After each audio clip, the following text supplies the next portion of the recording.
Olá, pessoal! Sejam muito bem-vindos ao canal da Metodista Renovada do Heitor Rigon. Antes de irmos pro vídeo, não se esqueça de se inscrever no canal Deixar o seu like e ativar o sininho para não perder nenhum dos nossos vídeos. É isso!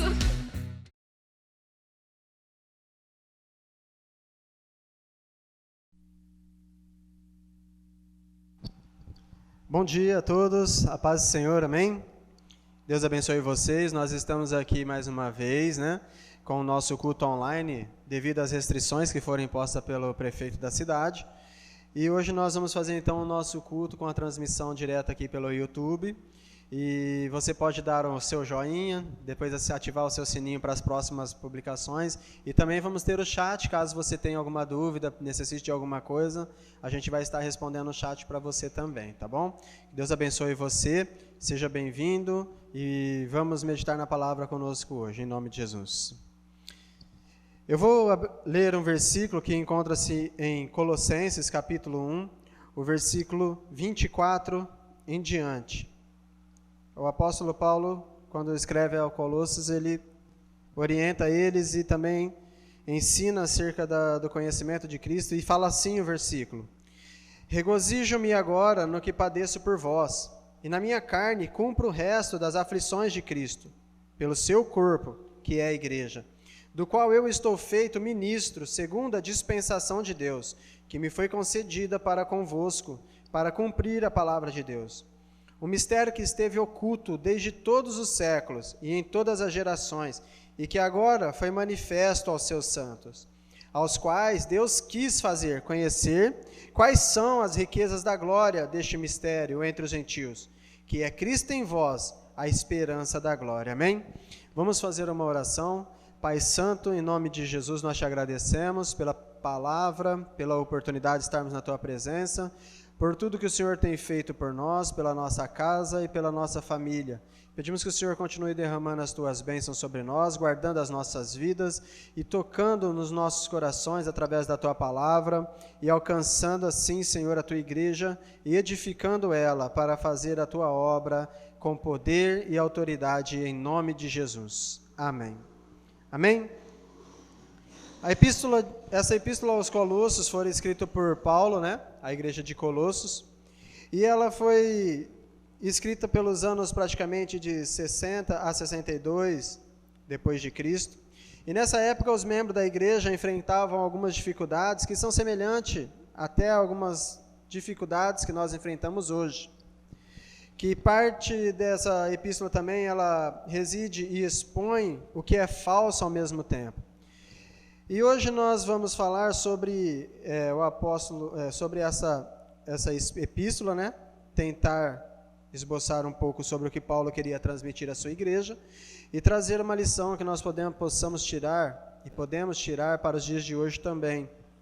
Então essa epístola ela foi enviada por Paulo através de Timóteo, por Paulo e Timóteo, para Colosso, e serviu para que as pessoas pudessem se orientar acerca de algumas práticas incorretas que eles faziam naquela época. Então Paulo ele escreve a saudação no final da epístola também, de seu próprio punho. Então é uma epístola muito conhecida e bem, vamos dizer assim, aconselhadora para que nós possamos aprender nos dias de hoje. E ele escreve essa epístola quando ele estava preso pela primeira vez em Roma.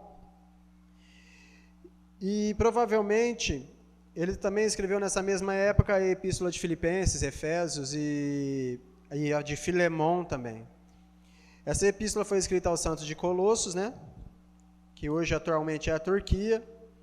E eles pediram para que eles também passassem essa sua carta para os membros da igreja de Laodiceia, que ficava próximo de Colosso.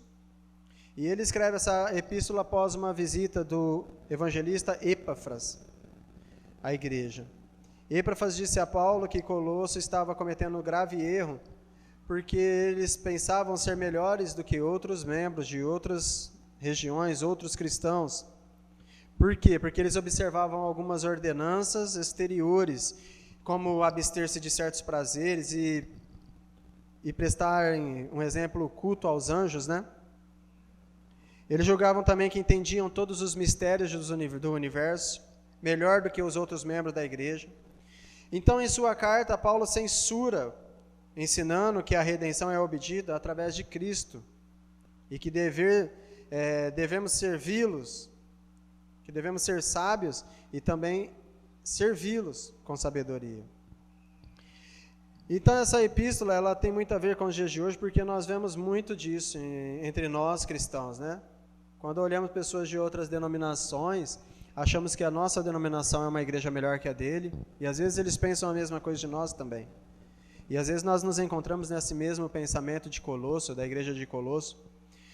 E Paulo, quando a gente começa a meditar em Colosso, nessa epístola, a gente vê que Paulo refuta todas essas doutrinas errôneas, todos esses pensamentos errôneos e coisas que estavam sendo ensinadas até acerca da divindade de Cristo naquela época. Então ele fala sobre a supremacia de Cristo, que ela é incontestável e superior a todas as obras do homem. E é interessante que Paulo escreve essa epístola no momento de dificuldade em qual ele enfrentava, quando ele foi preso a primeira vez em Roma, e se absteve, né, ali da sua liberdade por estar encarcerado, mas ele não fez nada de errado. Ele somente amava a Deus acima de todas as coisas e isso lhe levou para a prisão. E como nós dissemos, essa epístola tem muito a ver, e essa história teria muito a ver com os dias de hoje, com o que nós passamos, com as dificuldades que muitos estão enfrentando pelo mundo, pela nossa cidade, pelo nosso país, nessa questão de privacidade, de privação das nossas liberdades. E olhando para Paulo, ele fala assim que regozijava-se nisso, por sofrer isso. Embora a igreja hoje não esteja sendo perseguida, nós não estamos sofrendo uma perseguição religiosa, mas nós sofremos algumas coisas quando alguns decretos tiram de nós algo que nós já possuímos, como a nossa liberdade. Nós sentimos isso um peso, um fardo, mesmo que a gente não saia de casa todo dia, né? Até comentei com uma pessoa, é difícil quando você fala assim, é proibido sair, aí que dá vontade de você sair mesmo. Mas quando você está em casa no final de semana, às vezes você nem sai e fica dentro de casa.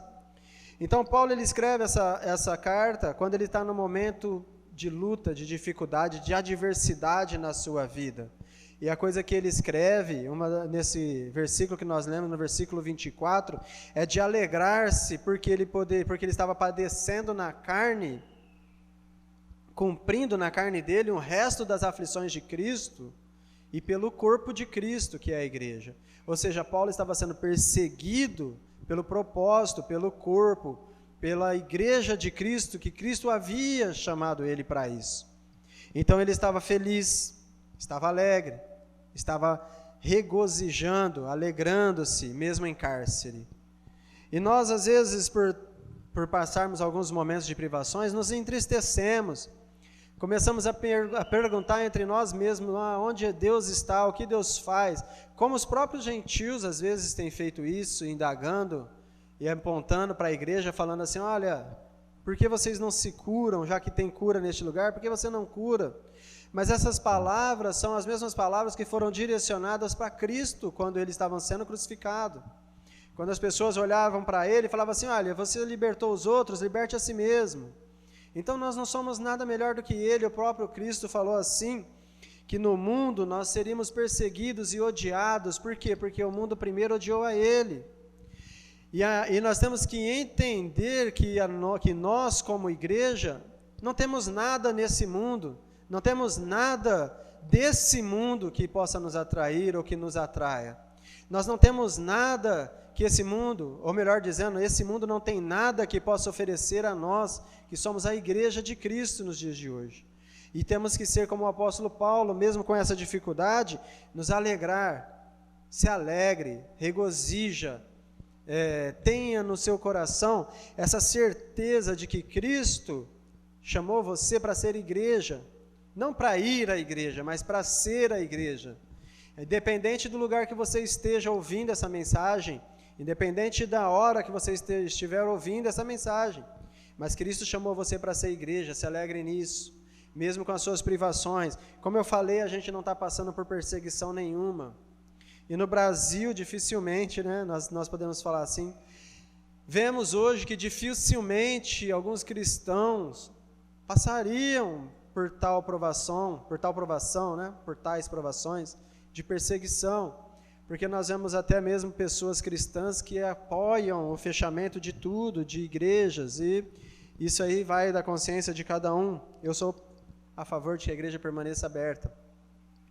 Mas estamos aqui falando sobre o que Paulo estava ensinando a eles, que cumpria no seu corpo o resto das aflições de Cristo pela igreja, da qual ele era o ministro, da qual Deus concedeu para ele, para que ele pudesse cumprir a palavra de Deus. E também o mistério que esteve oculto de todos os séculos, em todas as gerações, e que agora Deus quis manifestá-lo ao seu santo. Então Paulo começa a demonstrar à igreja de Colosso, que mesmo eles achando que sabia de todos os mistérios do mundo, Paulo vai lá mostrar para eles que ele tem um mistério maior que estava oculto desde os séculos passados, em todas as gerações, mas que Deus estava manifestando naquele momento, ao qual Deus quis fazer conhecer quais eram essa riqueza desta glória, que é um mistério entre os gentios, que é mistério entre gentios. E esse mistério ele falava assim, que é Cristo em vós, a esperança da glória.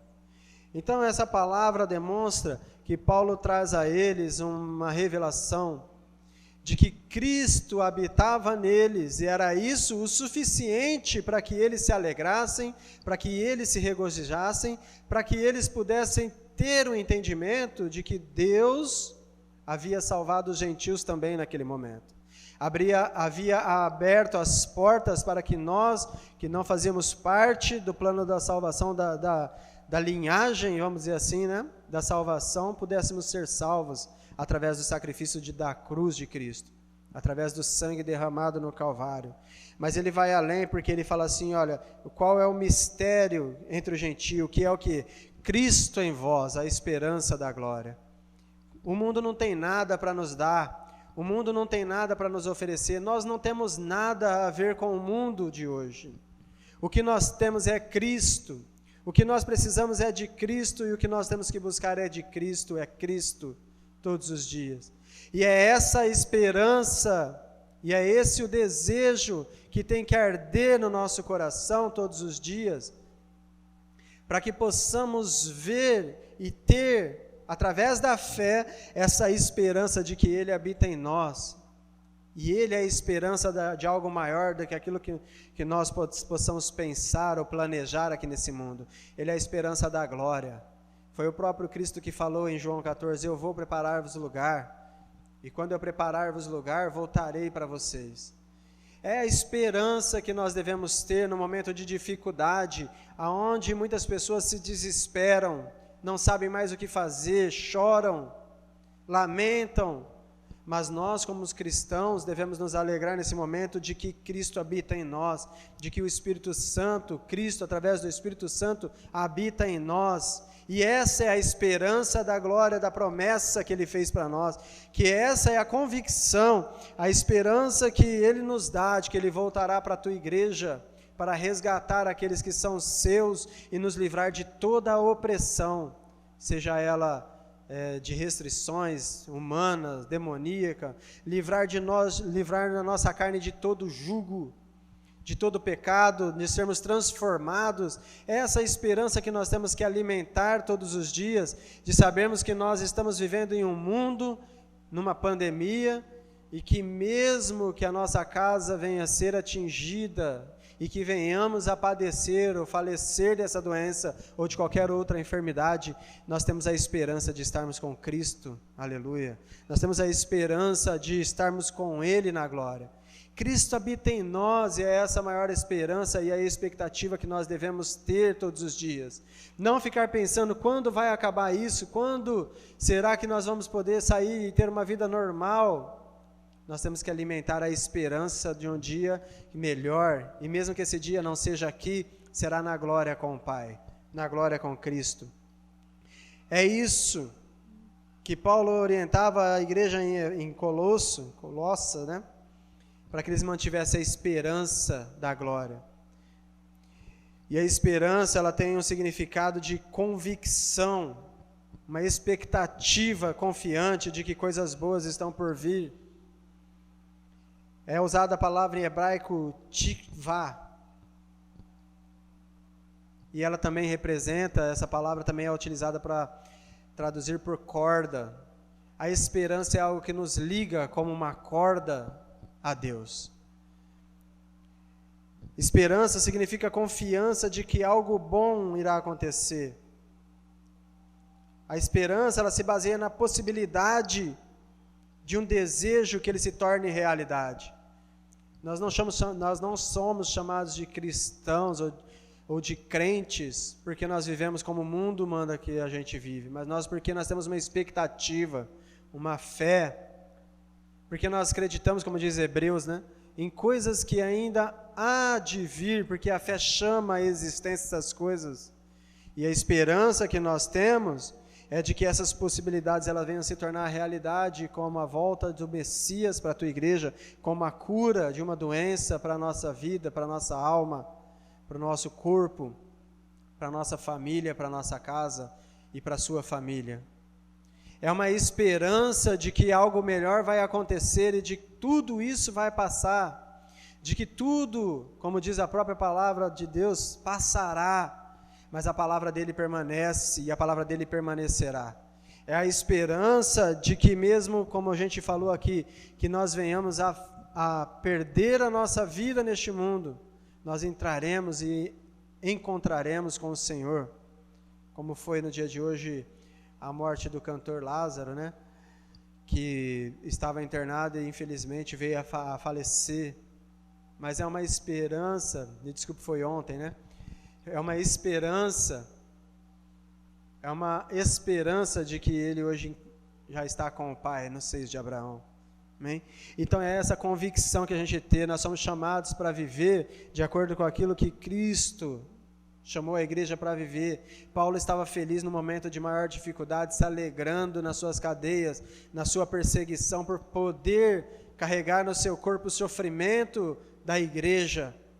E nós não estamos nem sofrendo um pouco disso, nós só estamos um pouco trancados, um pouco fechados dentro de casa, e às vezes já esperneando, já desesperados, mas nós temos que manter a fé, e a fé vai gerar em nós a esperança que Cristo habita em nós, e Ele é a esperança da glória de Deus, amém?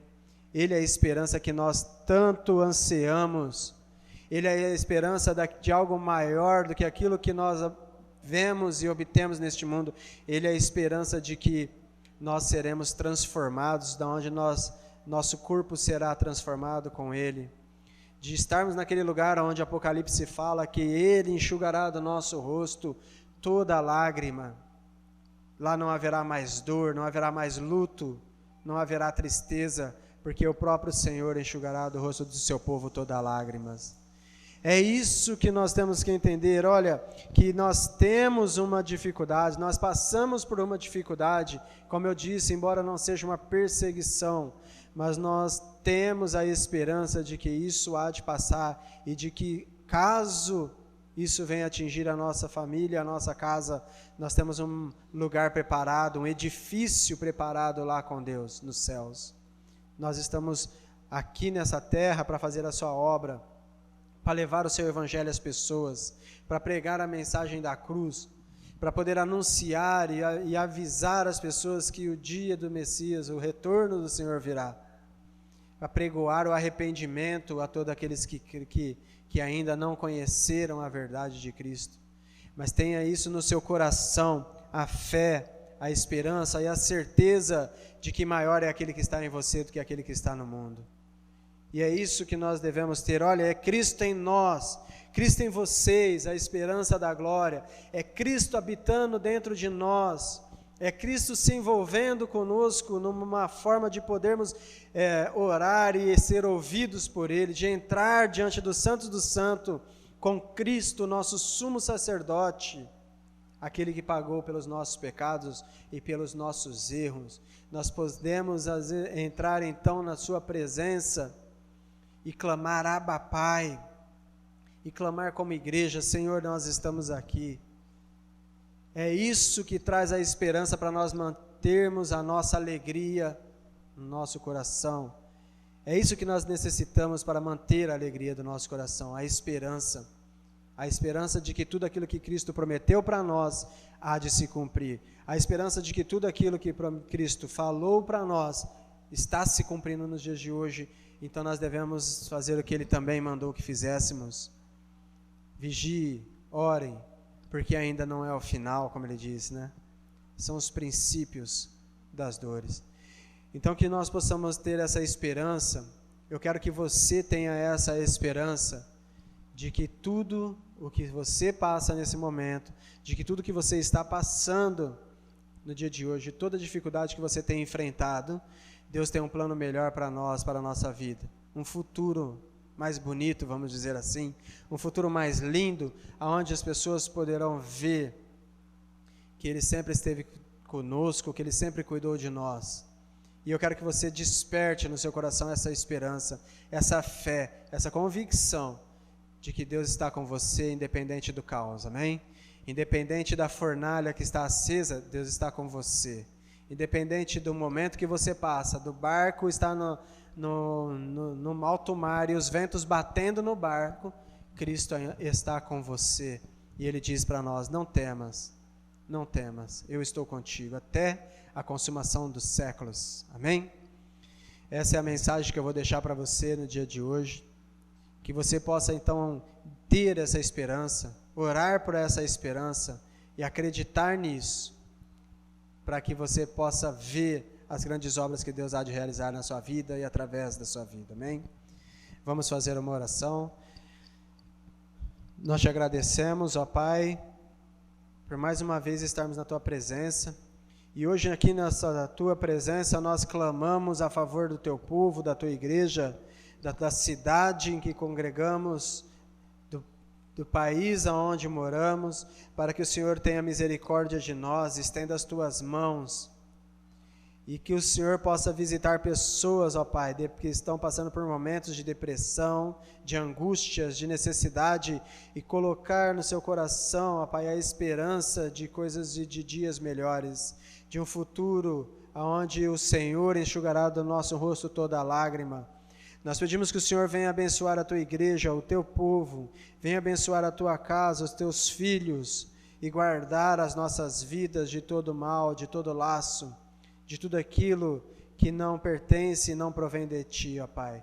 Que o Senhor coloque no nosso coração a paz, que excede todo entendimento, e que o Senhor coloque no nosso coração a esperança, para que possamos aguardar as Tuas bênçãos, e sabermos, ó Pai, confiantemente, através da fé, que todas as coisas cooperam para o nosso bem. Que o Senhor possa nos abençoar e nos guardar em nome de Jesus e nos conceder uma semana de vitória. É que eu te peço e te agradeço em nome de Jesus. Amém? Que a graça do Deus Pai, o amor do Deus Filho e a comunhão do Espírito Santo esteja com você e com a sua família hoje e para sempre. Amém? Deus abençoe você.